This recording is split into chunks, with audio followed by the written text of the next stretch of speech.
If I win, I'll have to live up to higher expectations the next time. If I become the champion, I'll have to remain champion or disappoint myself and be criticized for others for not living up to their expectations. Sounds like self-sabotage, doesn't it? We don't want, we want to win, but we're afraid of winning too. So we're not only afraid of failing, we're afraid of winning. If I beat my friend who really wants to win this competition, maybe they'll be mad at me and won't be my friend anymore. So it's like, well, I don't want to fail, but I don't want to win, but I get caught in the middle, okay? If I win too much, I'll be less popular. Everybody wants to start avoiding me. They don't want to be around me anymore. So we have fear of failure and fear of winning too. We want to lose because we want to be, invited in with the cool kids or whatever. We don't want to be ostracized. We don't want to be ostracized because we're not good enough. We don't want to be ostracized because we're too good. So we kind of get caught in the middle. So as athletes, what we have to do is we have to decide, we've got to make the sport fun. Because at any level, even the pros, when they say, why did you retire? You still have good years left in you and you're making multi-million dollars a year. And they say, it wasn't fun anymore.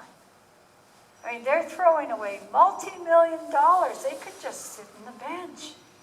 But it wasn't fun anymore. They were willing to give it up for that. So we're not making multi-million dollars. You guys are actually spending a lot of money to do your sport. So it's got to be fun. Number one, it's got to be fun. You've got to enjoy it. You've got to love that relationship you have with your horse. You've got to love, preparing it and grooming it. And, mucking the stalls is not the nicest job. However, it's that horse that you love. You're doing it for them. I don't want to clean up his poop and carry a bag with me when I'm walking, but he loves to go for walks, so I do it.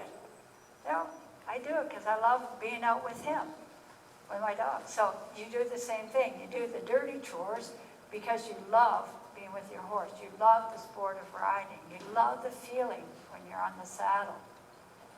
Going over those jumps, I look at you young ones and those big horses going over jumps, and I'm in awe.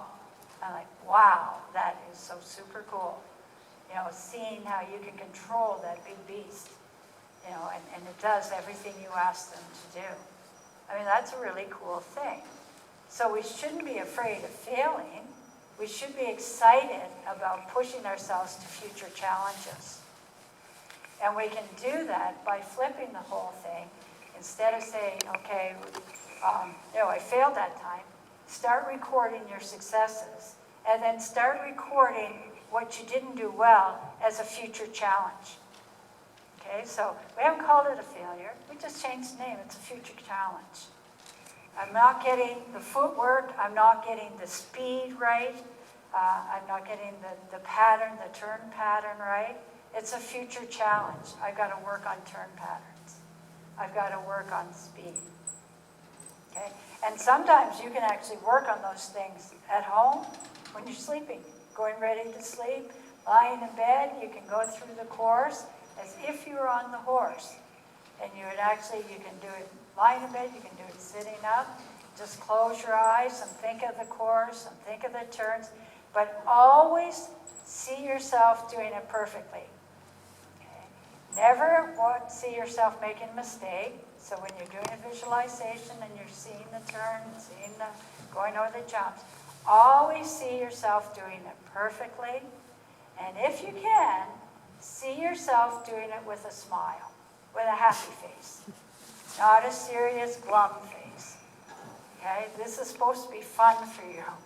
So you want to be happy. All right? So see yourself with a happy face doing it. Okay? If you start doing those things, you won't have that fear of failure. It's just that today was not my best ride. And that's all it was, not your best ride. It's not going to be in the front page of the paper, or it's not going to be on the news on TV. that you didn't have your best ride. Most of the province would not even know you didn't have your best ride.